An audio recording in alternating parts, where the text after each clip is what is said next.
não sei nem por onde começar. Oi pessoal, tudo bem? Eu sou o Wesley, Eu sou a Isa. nós somos pais da Grazi e a gente vai contar pra vocês tudo o que aconteceu nessas 22 horas de agonia que nós passamos, desde quando ela passou mal até o óbito. Então, gente, estávamos bem tranquilos, era terça-feira e lanchamos um cuscuzinho com ovo, né? 2 ovos para cada. Era umas 7 horas da noite. Aí quando foi 11h15, ela falou assim, mamãe, tô com fome. Aí eu até ri e falei assim, não é hora de janta, né? Se quiser a gente faz um lanche. Aí ela, não, tudo bem, tranquilo. Só que o pai dela pegou e falou assim, não, eu vou fazer um trem pra ela jantar. Só que eu, na minha concepção, né, eu acho comida, arroz, essas coisas muito pesada à noite. Ainda mais naquele horário. E aí eu falei assim, não, Grazi, então vou fazer um macarrão pra você que já tá cozido. Mesmo achando pesado, ela queria jantar, né? E aí o pai dela falou assim, não, vou fazer o arroz. Eu, não, então vamos fazer assim, vamos fazer uma farofa de ovo. Aí o pai dela pegou e fritou um ovo. Aí ele, vou fritar um pra mim também. Fritou um ovo pra ele também. Fizeram uma farofa de ovo e eu, né, no meu pensamento, eu falei, eu não vou comer, porque eu acho muito pesado pra aquela hora comer ovo, né, principalmente. Minha avó me criou com aquilo, né, que ovo faz mal à noite. Então, a gente sabe que não faz. E aí tomei o meu mingau de aveia enquanto eles comeram o ovo. Eles terminaram de jantar e aí o Wesley deitou, né, no sofá, a Grazi deitou aqui na caminha dela, a gente tá no quarto dela. E eu deitei no meu quarto, né, pra tirar o quilinho antes de dormir. E aí deu meia-noite, 11h50, né? Foi. 11h50 mais ou menos. E deu em mim de levantar e acordar o Wesley pra deitar na cama. Porque ele todo dia praticamente dorme no sofá, cochila no sofá. Eu fui lá e, por incrível que pareça, acordei ele bem tranquilo nesse dia, né? Geralmente eu acordo ele, Wesley, acorda, levanta. Ele acorda até estressado. Nesse dia eu cheguei nele, dei um beijo, falei, oi, vamos levantar? A Wesley falou que tava Com dor de cabeça. com dor de cabeça. Aí eu falei, nossa, que foi? Ele, não sei, minha cabeça tá doendo. Aí eu falei assim, então eu posso fazer uma medicação pra você? Pode. Aí ele falou que podia, né? E aí eu tava sem lente de contato, quem me conhece há muito tempo sabe que eu tenho um grau muito elevado. E por esse motivo eu uso a lente de contato. Eu já tava preparada pra dormir.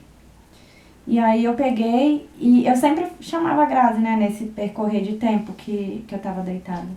Eu sempre falava, Grazi, oi Grazi, você tá bem? Tô bem, mamãe. E aí eu chamei ela pra me ajudar, né, não seria diferente. A gente chama ela de dona da casa, porque ela sabe onde tá tudo, quer dizer, ela sabia, né, onde tava tudo. Falei, Grazi, ajuda a mãe aqui a procurar o remédio do pai, o pai tá passando mal. Aí ela falou, tá bom, mamãe. E eu continuei procurando remédio lá.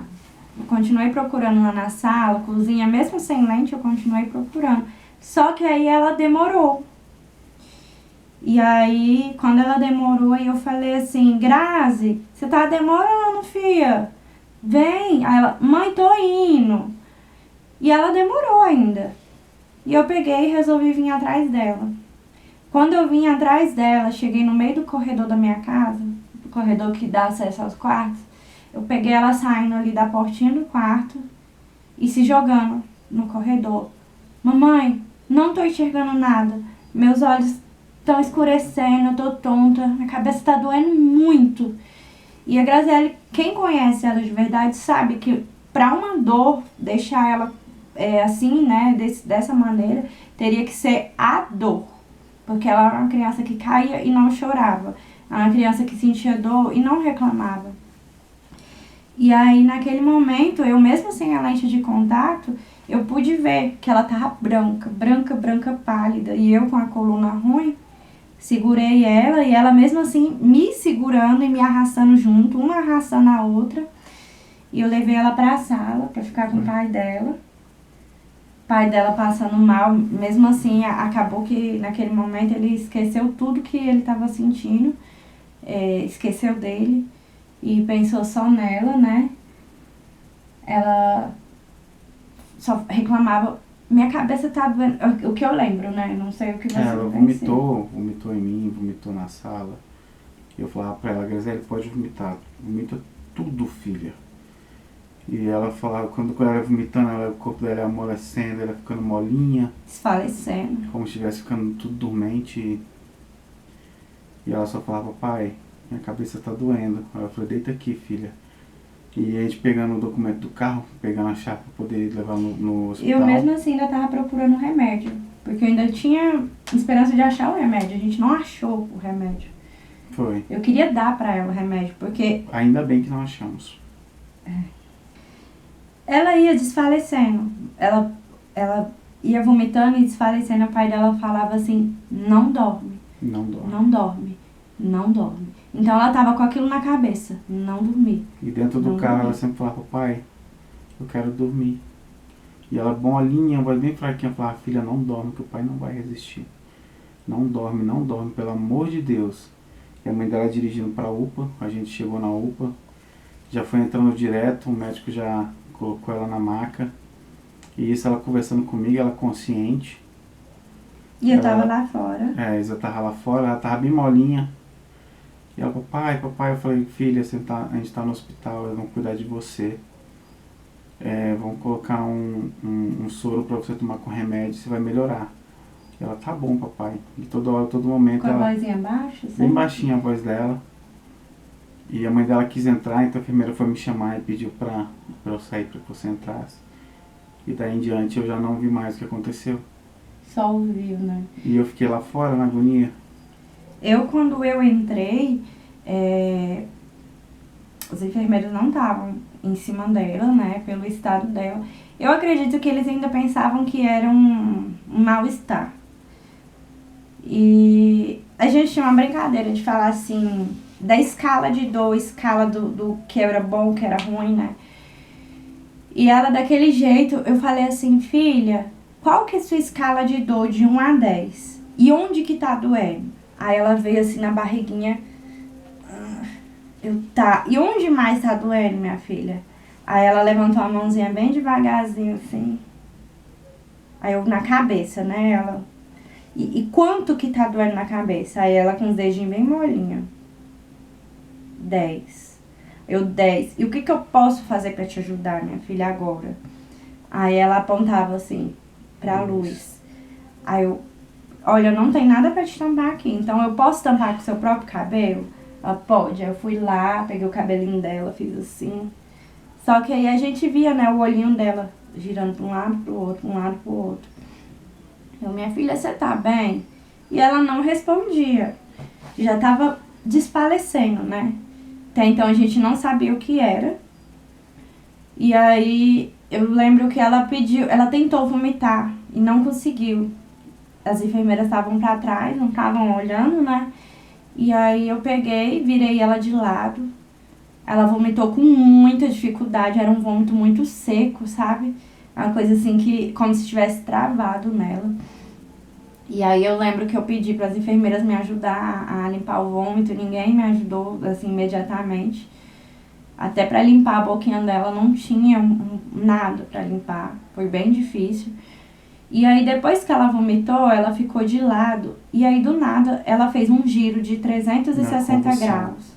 Ela deu uma convulsão. Ela girou, do jeito que assim, a pessoa deitada, ela girou 360 graus, se debatendo, se sacudindo toda. E eu comecei a gritar, porque ninguém tava em cima dela, né? Eu comecei a gritar ela, Graziele, acorda, Graziele! E ela não respondia. E aí a cabeça dela começou a ficar vermelha.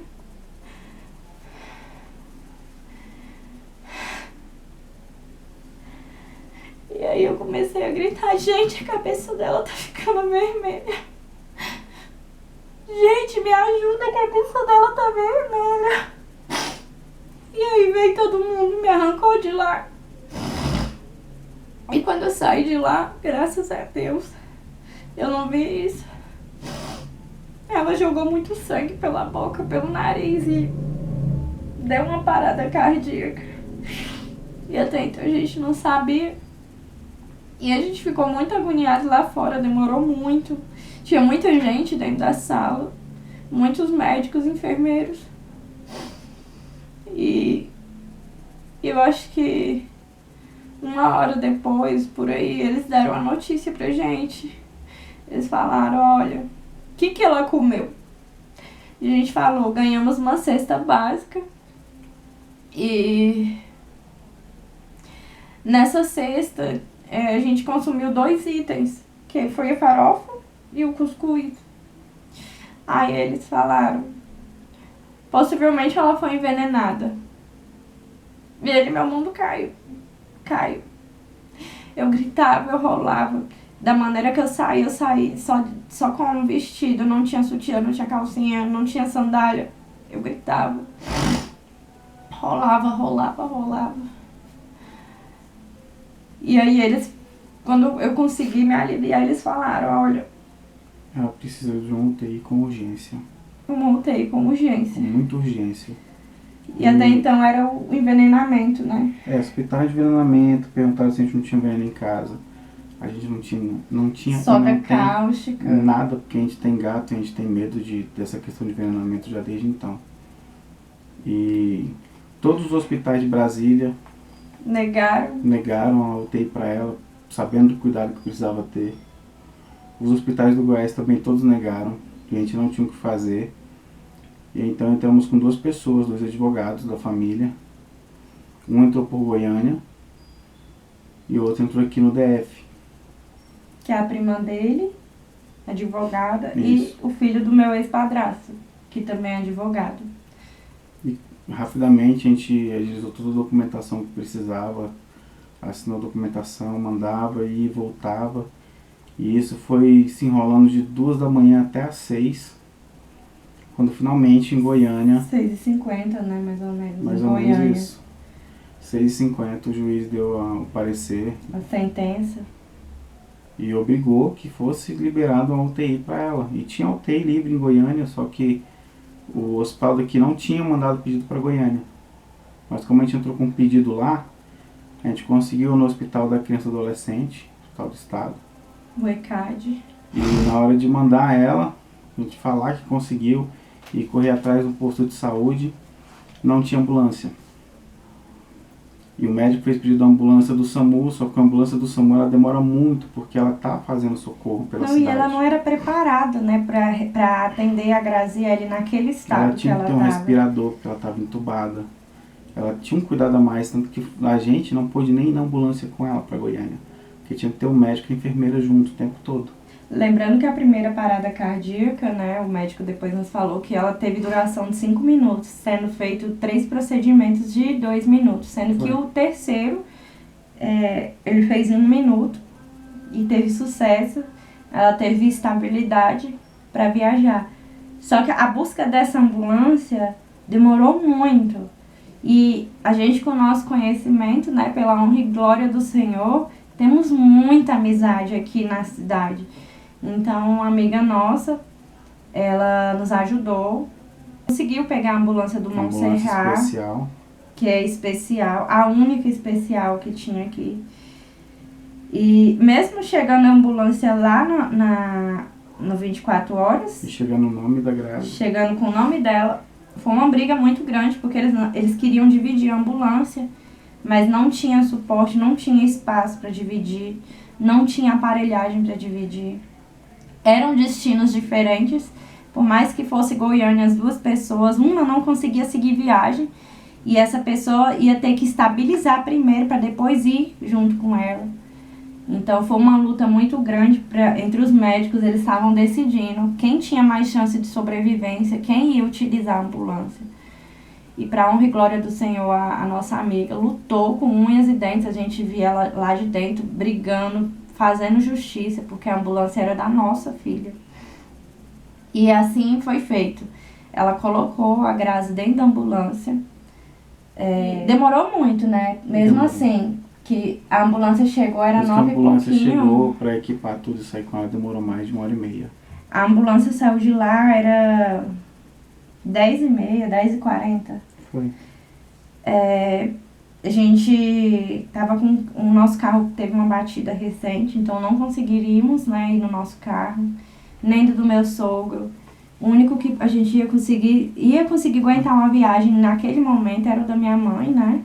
Então fomos ainda no Gama pegar o carro lá na minha avó.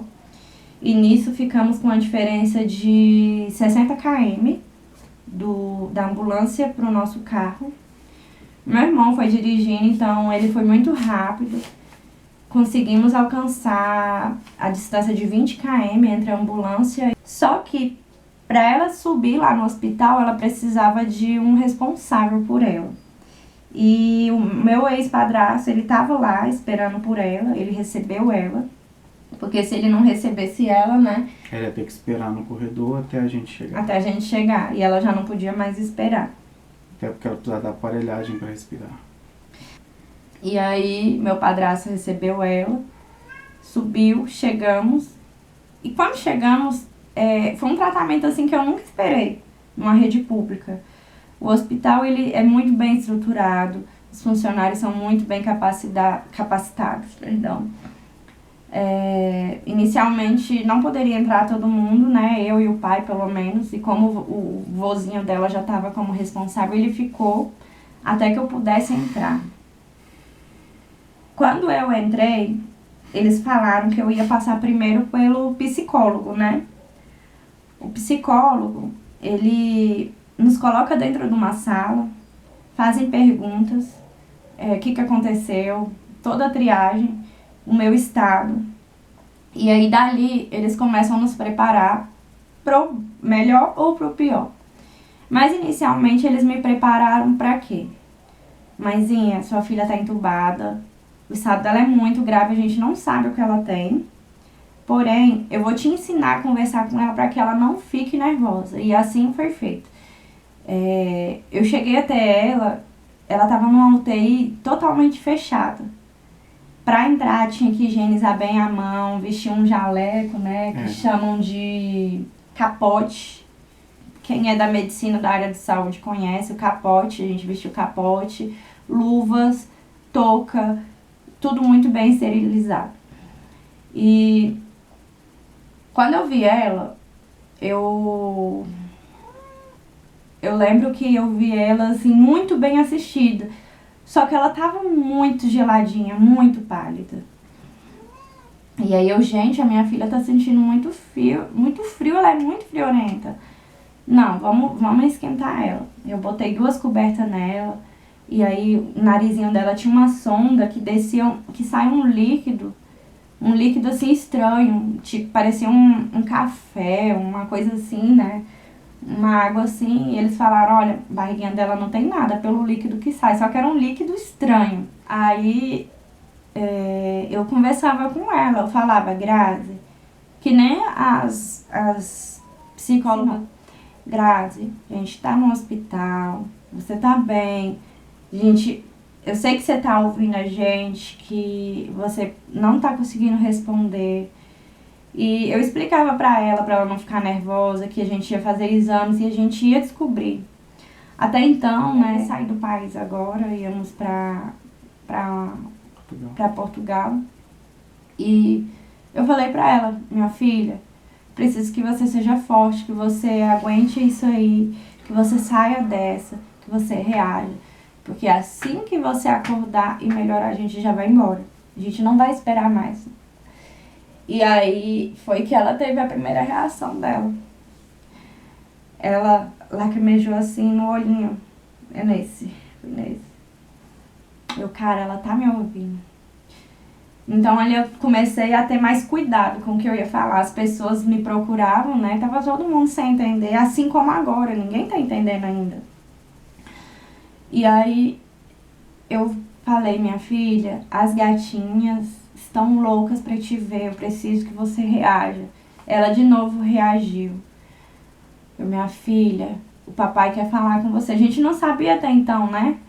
Então eu falei, Weasley, grava um áudio bem bacana, que eu vou botar no ouvido dela. Não fica nervoso, não demonstra nada. E foi isso, ele gravou um áudio, eu botei no ouvidinho dela e ela emocionou de novo. E ali eu tinha certeza que ela estava ouvindo. E depois desse momento, os médicos falaram, a gente vai descer com ela para fazer a tomografia. E eles já tinham colhido sangue antes de eu subir, né? Urina, o líquido do estômago, tudo. E até então eles falaram, tá tudo tranquilo, não tem nada no sangue dela, não tem nada na urina, não tem nada no estômago mais. Não tem nada que explique o que tá acontecendo. Era inexplicável. E aí eu falei, então o que a gente vai fazer agora? Aí eles falaram, a gente vai fazer a tomografia. Onde vai fazer a tomografia?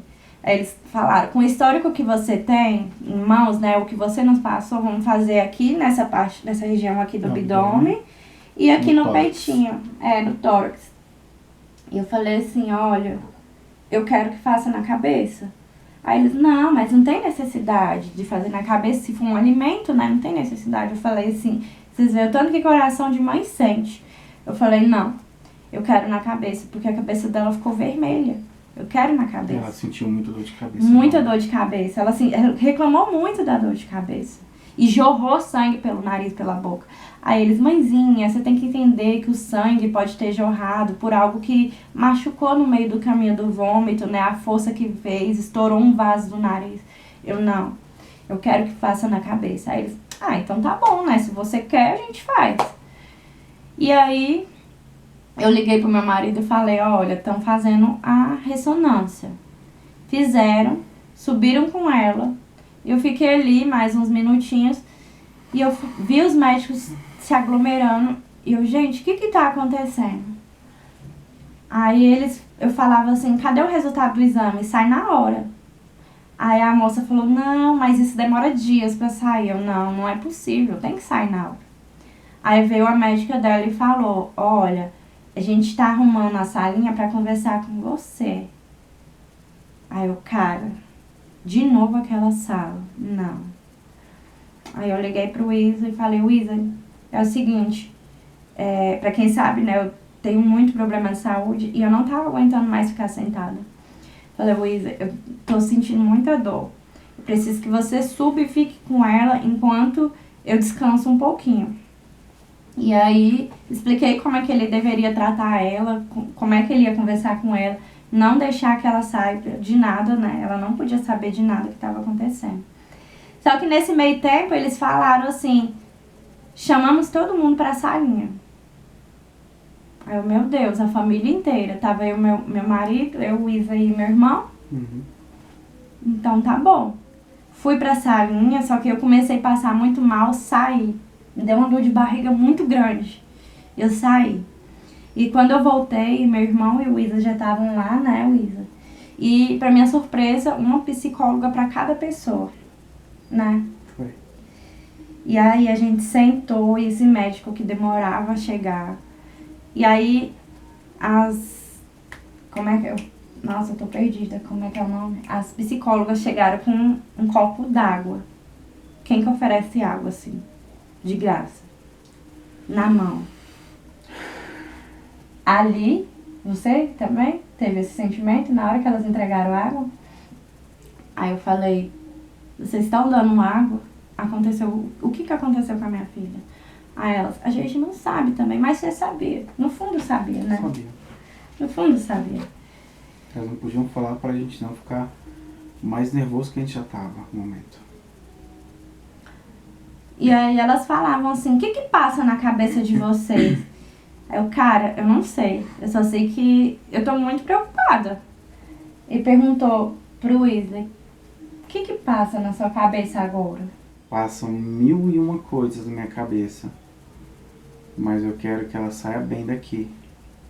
Eu sei que quando ela terminou de falar isso, gente, eu não bebia água. Eu já tava sem comer há muito tempo, né? Muitos dias. Já. Eu já tava sem comer e sem beber. Não entrava. tudo que entrava na minha barriga saía em dor de barriga na hora. Podia ser água, balinha, qualquer coisa. Então eu preferi não comer, pra ficar mais com ela. E aí me chega a médica, ela abriu o computador, sentou na nossa frente e falou: então, eu tô com os resultados aqui da tomografia. A gente vai começar por essa parte aqui. Eu, gente, de baixo pra cima, por quê? Aí ela começou, essa parte eu não lembro direito, mas eu lembro que ela falou: barriga, na parte da barriga o estômago não tem nada, tá limpo. Tórax. Do Ela tórax. falou que o pulmão estava um pouquinho machucadinho, mas como possivelmente ela broncoaspirou o vômito aqui na UPA da cidade que a gente mora, e pela ressuscitação que eles fizeram quando ela deu a parada cardíaca, machucou um pouquinho, mas era normal e ia recuperar. Ela falou que o estado do pulmão parecia que ela tava com uma pneumonia muito grave, muito grave. Mas foi pelo fato da ressuscitação, da né? broncoaspiração. E da broncoaspiração. E aí foi pra cabeça. A cabeça, ela falou primeiro assim: então, a cabeça. Vou primeiro te mostrar a cabeça de uma criança normal. Eu, meu Deus, uma criança normal. E aí ela pegava e mostrava em 3D a cabecinha, né, a massa cefálica. Imagina assim uma imagem, né, toda escura, uma ressonância para quem trabalha com isso ou quem já viu, né? E ela girava. Tomografia, amor. É, uma tomografia. E aí a massa cefálica ela era tipo cinza, sabe? Na imagem. E aí ela pegou e falou: agora eu vou te mostrar a da Graziele. Quando ela abriu a tomografia da Graziele, a cabeça dela, o centro, bem no centro, e embaixo assim, ó, em duas áreas embaixo, tinha uma mancha muito grande. Gente, quando eu falo grande, era enorme. Era muito, e era no centro. Assim, aqui ó, o bonequinho, aqui no centro, só que lá no meio de tudo. Não tinha como ter acesso para fazer cirurgia para drenar. Tinha tomado 60% da cabecinha dela. E a parte que afetou era a parte muito necessária. Afetou primeiro a parte da respiração, por isso ela estava respirando por aparelho. E estava afetando também a parte cognitiva dela e a parte motora, da função motora. E a médica falava assim pra gente que ia mandar o caso dela pro GOL, em Goiânia, pro corpo de neurocirurgiões do hospital para ver o que poderia ser feito. Mas que até então o que a gente sabia é que não poderia ser feito nada. Nada poderia ser feito naquele momento. E ela falou assim: paizinho, mãezinha, se vocês têm um Deus e vocês têm fé, orem para Ele, porque é só um milagre. Tá acabando o tempo da gravação.